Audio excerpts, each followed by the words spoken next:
7 minutes of silence beneath the periscope, and the giant that began the war at Pearl Harbor slips under. This is the story of how one submarine, one salvo, and perfect timing broke the backbone of an entire fleet. For good. June 1944, the Pacific turns into a chessboard with heavy pieces. Operation Forager, the landings in the Marianas, Saipan, Tinian, and Guam, aims to give the United States airfields for the B-29. From these islands, strategic bombers can finally reach the Japanese home islands, undermining industrial resilience and the belief in a secure interdefensive perimeter. Success would be more than another beachhead. It would turn the war into long-range artillery of the sky, where logistics and endurance matter more than symbolic wins. Japan sees the threat clearly. Losing the Marianas cuts communications with southern resource areas and shifts the front toward its own shores. The answer is Plan A: force a major carrier battle and break the campaign's tempo with a strike by Ozawa's Mobile Fleet. The idea is as old as the sea: mass carrier and land-based aviation, overwhelmed by numbers, smash American cover, then hit the transports. On paper, impressive. In practice, late and brittle. The order of battle looks imposing on both sides. Sprue insists Fifth Fleet and Mixture's fast carriers, heavy and light carriers, battleships under a radar umbrella, layered air defense, F-65 fighters, refined radio intercepts, and a disciplined fighter direction net. Beneath the decks lurks Lockwood's submarine screen, a barrier of boats along likely enemy routes. Japan fields 9 carriers, veterans worn down by time and hastily filled with rookies. Fuel is tight, communications are complex, and pilot training is the biggest crack in the facade of power. In this fight, quality beats quantity in the air. The U.S. has radar, centralized control, dense anti-aircraft fire, and fighter groups drilled to act as one. Japan has courage and the remnants of an elite it can no longer replace. On June 19, waves of Japanese aircraft hit a glass wall, the fighter screen guided by radar discipline. The day will be called the Great Marianas Turkey Shoot. Losses are so lopsided the nickname becomes a historical label. But the crucial point is elsewhere. The aerial meat grinder distracts eyes from what's happening below the horizon. If you enjoy these decisive wartime turning points, hit like, subscribe, and tell me in the comments where you're watching from. Your feedback helps me make more deep dive breakdowns. Watch to the end. The key takeaways are there. Submarines in this drama are instruments of pause and scissors for timing. They don't chase the spectacle of carrier strikes, but their invisible geometry is exactly what unravels Ozawa's plan.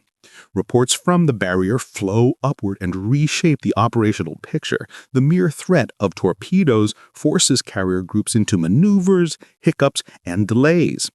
When a carrier turns into the wind to recover and refuel aircraft, its procedural vulnerability peaks, and the screen has less freedom to zigzag for anti-submarine defense. That window isn't an accident. It's a law of large carrier operations. The stakes in the Philippine Sea are strategic and irreversible. If Japan holds the blow, rushes reinforcements, and disrupts the landings, the war drifts back into a sticky positional phase. If the U.S. keeps tempo, the Marianas become a platform for systematically dismantling Japan's war economy. That's why every aborted sortie, every hour of delay, every lost carrier changes more than the day's score. It rewrites the campaign calendar. Geography also favors the Americans. Far from the home islands, the battle zone shifts the supply burden onto Japan. Long sea legs demand perfect synchronization of tankers, air groups, air defense ships, and reconnaissance. A failure in one link cascades into others. In such a system, a small boat with a dozen torpedoes isn't an anachronism, but a catalyst of entropy. It doesn't need to destroy the entire fleet, just knock out the central node, a large carrier, at the wrong moment. That's the paradox of this battle.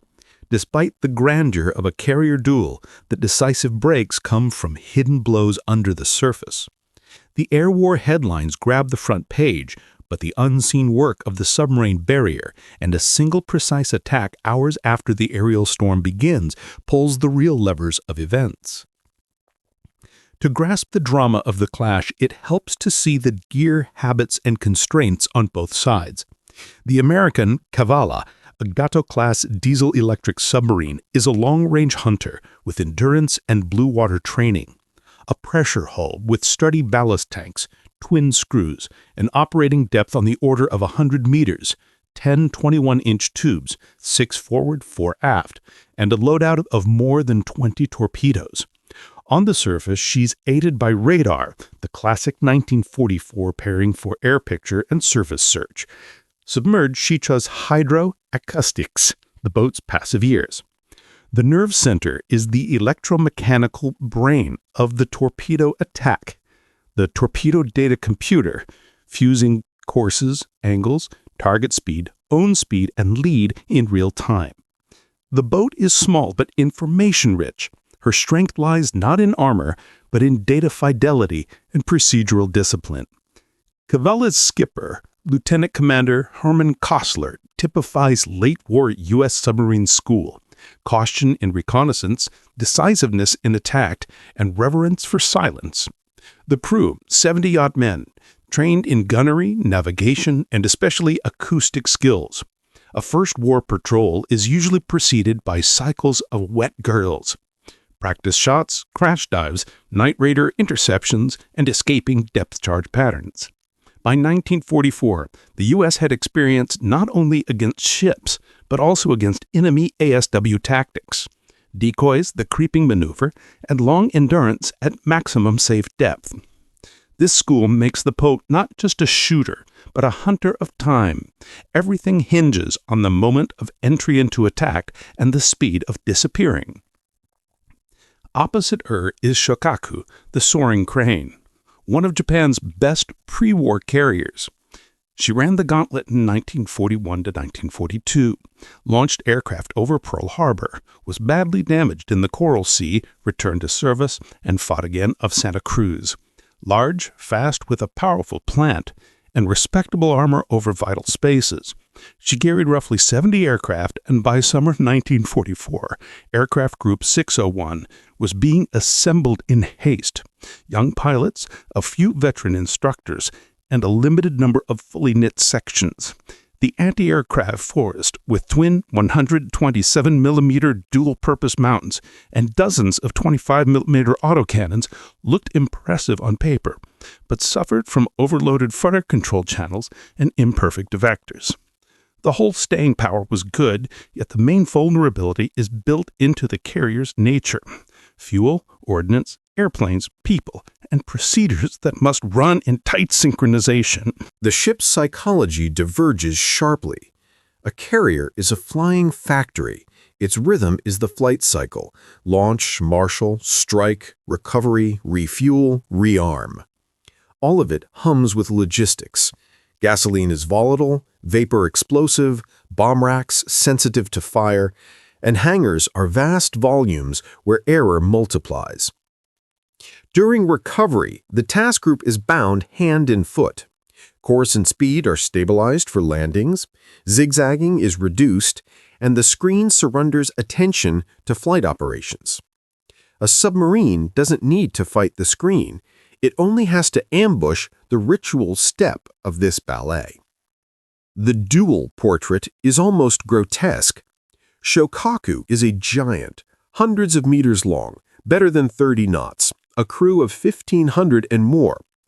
Cavalla is tiny beside her, 20 knots on the surface, half that submerged, a crew under 100. Yet battles are won by those who command the moment, not the tonnage. A shallow-running torpedo spread is dangerous not only for holes, it strikes the carrier's chemistry: Avgas tanks, piping, magazines. Then come fire, smoke, loss of way, heel, dead pumps, and rising managerial chaos. Shokaku's service record adds drama, not a random victim, but a symbol of Japan's early victories.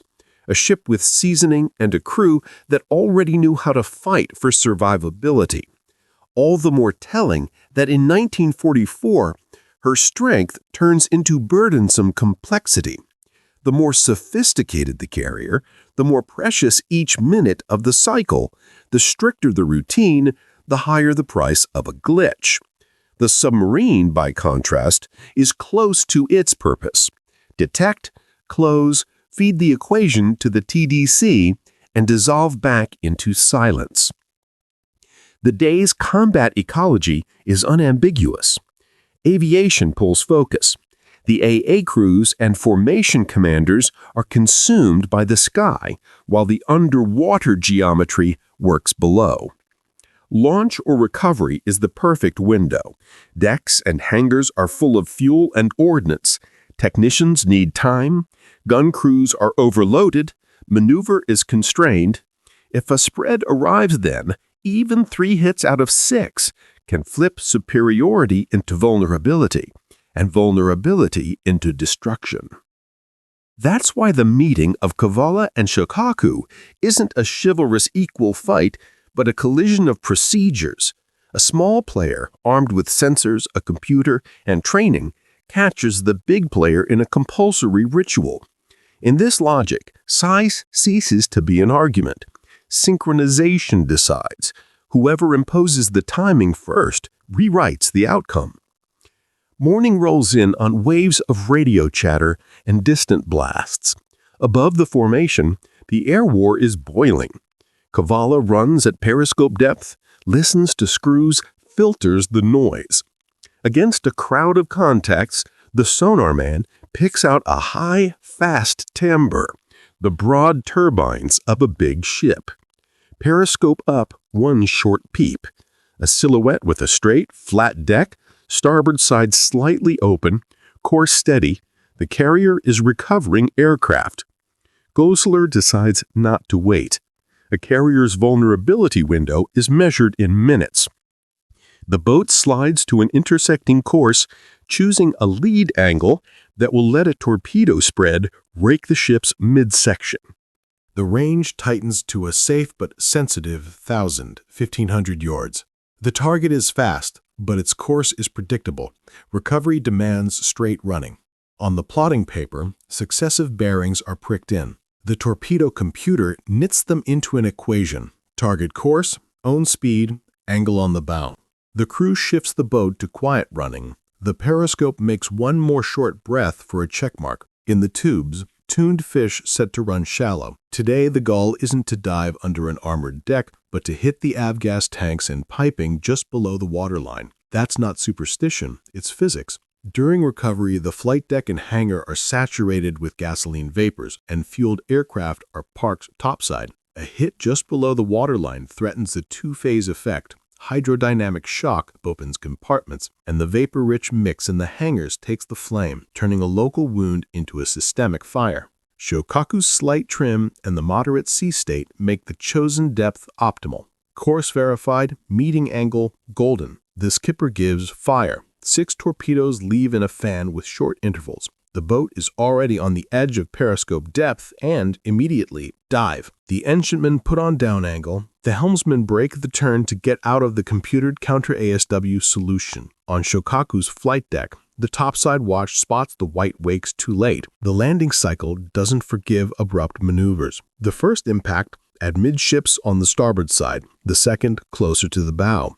The third again near the middle, slightly changing the pattern of damage. The ship shudders, instantly loses some way. Fire flashes through the hangars. Warm air thick with vapor feeds the flames. Technicians fight for shutoff valves, but the piping is already burning. On deck, aircraft sit with residual fuel and ordnance. Any scatter of sparks means a lost section. The starboard list grows. The helmsmen try to correct, but water is taking the forward compartments. At first, it looks manageable. AA continues its watch. Fire parties run hoses. The air group halts recovery for good. But the fire gets into the ship's chemistry. Smoke chokes stations, communications overload, boundary bulkheads hold, then locally give heat and pressure do their work. That's the carrier's paradox. She's huge, yet full of vulnerable volumes, bound together by procedure. Where the submarine was a minute ago, the sea already boils. Destroyers rush in along the torpedo tracks and first sonar pinks. The opening pattern of death charges falls rough.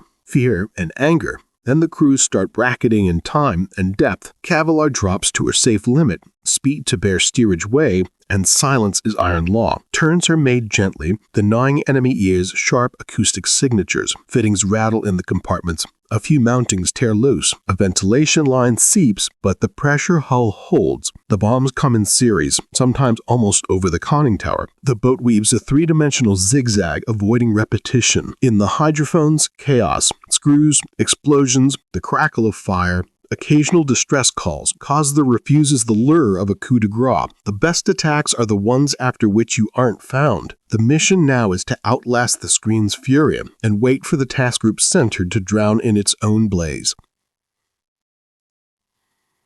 The soundscape shifts. Large metal structures creak and fail. Uneven thumps inside the hull. Flames taking new spaces.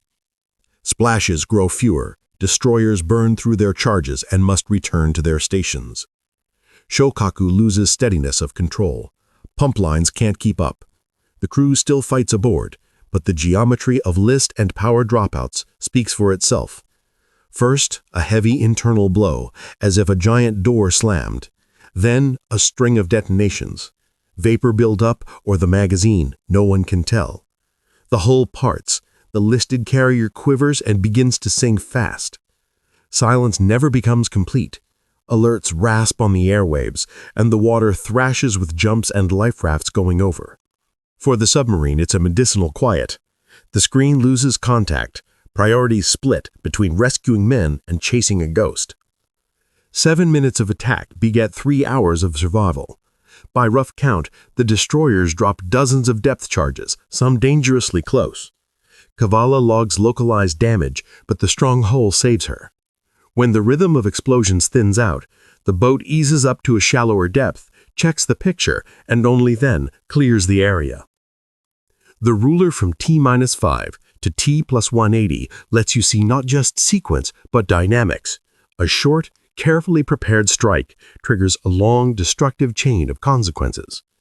A hit diagram on the starboard side shows how the spread covered the fatal zones, and the chart of the sinking coordinates underscores how vulnerable a task group is far from bases. This wasn't force against force. It was disciplined aligning with an enemy procedure. Kostler's tactical schooling, angle solution, shallow runs, instant dive, stamina under bombs met the worst moment in a carrier's flight cycle. 7 minutes of precise geometry turned Giant into a fragile system, and 3 hours of silence sealed the result. The Cavalla's attack wasn't the romance of a bold shot, but sober combat engineering. First came the intelligence report. Kostler sacrificed an immediate strike to pass the mobile fleet's coordinates up the chain. That choice raised the enemy's overall entropy. Carriers forced to act under threat of detection while U.S. formations adjusted their tempo. Then came a short, decisive approach. The skipper minimized exposure, fast moved to an intersecting course, a single periscope check, a fan salvo, and immediate dive. The vector is simple: information, moment, cover. Any pause between steps would have increased ASW odds. The lack of pauses reduced them. A carrier's vulnerability during recovery and refueling is baked into physics. Landings require straight, steady munning, which deprives the formation of an anti-submarine zigzag and trims the screen's maneuvering room. Inside the ship, logistics chemistry switches on. Pressurized fuel lines, Avgas vapors in hangars, ordnance on the feed. The system is safe in a normal cycle, but it handles surprise poorly. 3 starboard hits in a fuel-saturated state create not a point fire, but a field. Containment turns into a race against rising heat, while comms and ventilation become bottlenecks. The shallow torpedo settings were no accident. They're a deliberate exploitation of this exact risk configuration. The screen performed half well. On the plus side, an immediate sprint to the firing area, massed depth charge drops, attempts to bracket in depth and time. On the minus side, reduced zigzag beforehand, likely sporadic sonar use during recovery, and a lag in forming multi-layered barriers offset from the carrier's track. When the flight cycle forces straight running, ASW has only aggressive active sonar and pre-layered pickets, and that didn't fully happen. Add cognitive overload. Priorities tilt toward the visible threat, the sky, because it's seen. The submarine wins in the blind spot of procedure. Submarines succeed against carriers not because they're stronger, but because they hunt for moments. The odds of success rise sharply with external cueing, good acoustics, radar scouting on approach, and reliable torpedoes. By 1944, U.S. torpedo reliability and warheads had improved markedly, and fan firing compensated residual solution errors.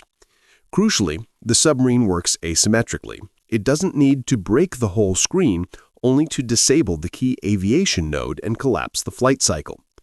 The carrier must hold the sky, the sea, and its internal logistics at once, a three-headed hydra with one neck, always exposed. Technology matters, but doctrine matters more. By then, the American school centered on command networks, radar control, standardized AA procedures, and a submarine barrier. The Japanese school leaned on pilot courage and tactical flexibility, but suffered chronic deficits in radar discipline, fuel, and time to train aviators.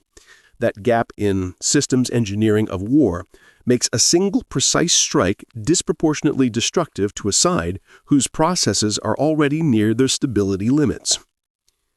For visuals, map the episode to a decision risk results diagram. Decision, prioritize reporting. Fire into the recovery window, disappear immediately. Risk, losing a chance for a second shot, heavy ASW pressure. Result, 3 hits, a systemic fire, the carrier's cycle broken. Alongside, place a 1944 U.S.-Japanese ASW comparison. Radar support, picket density, active sonar, anti-sub tactics, data flow speed. It will show that even a determined screen loses where the process demands straight and quiet at the same time. Net-net, this attack is a field manual in stealth, timing, and exploiting procedural windows of vulnerability. It shows that a skilled submarine captain manages not just course and depth, but the enemy's schedule, finding the minute when a vast system is compulsorily synchronized, then turning that synchronization into weakness. In a war of industrial rhythms, victory goes not to the side that hits the hardest, but to the side that most precisely breaks the other's choreography. The sinking of Shokaku on June 19, 1944, is a hinge point where the curve of Japan's naval aviation finally breaks. That same day, the brand new Taiho goes down. Later, Hiyo is finished off. In sum, Japan loses 3 carriers and hundreds of aircraft, along with precious, irreplaceable aircrew. This isn't just lost tonnage or kit. The living memory of the air groups disappears. The flight leaders, instructors, the people who stitch the flight cycle into a complex but stable routine. Without them, carrier aviation turns from a blade into a fragile glass figurine. Dangerous, imperfect conditions, useless at the slightest glitch. From that day, the Imperial Navy ceases to be a striking instrument and becomes a set of worthy but tired hulls, unable to recreate the old synergy of air and sea. The strategic effect appears quickly. The Marianas are secured by the United States. B-29 airfields rise on the islands and reach the home islands. War acquires new depth, and Japan's rear stops being an untouchable myth. Control of the sea lanes tightens a logistical noose around the Philippines. When October comes in Leyte Gulf, the Japanese command makes a desperate play. Carriers are used as decoys, virtually without air groups, to draw American flat tops away from the transports. This is a direct consequence of the June defeat. Where carriers had once been the hammer, they become stage props, valuable only as objects of the enemy's attention. Almost simultaneously comes a doctrinal break, the formation of special kamikaze units. It's the bitter logic of a side short of training time and fuel. When there's no resource left for evolution, only self-sacrifice remains. In this landscape, Cavalla doesn't vanish into statistics. It traces its own arc. Returning from her first patrol with a heavy victory, the boat continues to prowl, sinks more targets, wrestles with ASW and weather. She entered the war young and ended it seasoned, with a reputation as a cool-headed shot. Symbolically, her success over Shokaku reads like a closed loop. The carrier that launched planes at Pearl Harbor goes to the bottom from American submarine torpedoes. Symbols don't win wars, but they help societies understand what was paid for. In that sense, Koestler's radiogram reporting 3 hits is not bragging, but a marker of an epical shift, from the shock of 1941 to the industrial maturity of 1944. To be fair, the June victory would have been less profound without America's systemic fabric: radar, fighter direction, logistics, standardized AA doctrine, and the submarine barrier. But it's the pinpoint blows that make systemic advantages felt. The loss of one large carrier means not just 2 missing air groups on tomorrow's sorties, it's a collapse in repair schedules, ferry timetables, and the formation's morale. After Shokaku and Taiho, Japan's mobile fleet effectively loses the ability to wage a prolonged carrier battle. What remains are raids and diversions, but the strategic breadth is gone. For the reader, it's easiest to see the consequences with a simple visual set. A losses infographic: 3 carriers, hundreds of aircraft, dozens of aces and instructors, next to the number of pilots that can be trained per unit time given fuel. Below, a 1944-45 timeline: Marianas to Leyte, to Iwo Jima, to Okinawa, to strikes on the home islands. Add a fine line chart, the rising share of kamikazes in total sorties, and the decline in the effectiveness of Japanese raids as cadres are exhausted. These aren't for melodrama, but for scale, to show how one event seeds inertia for many months ahead. The episode's bottom line is a lesson in disproportionality. A small platform with a dozen torpedoes can change a campaign's trajectory if it fires at the right place at the right time. Mid-20th century war is a war of rhythms and schedules. Victory goes not to the side that merely hits harder, but to the side that breaks the other's choreography. Cavalla did exactly that, catching a giant in its obligatory ritual, turning strength into vulnerability, and opening the corridor to Leyte and beyond, to the final strangling of Japan's war economy. The attack's legacy lives not in romantic legend, but in tables. On one axis, tons and aircraft. On the other, menace and discipline. When those axes intersect, outcomes are decided not by titans, but by those who can command time.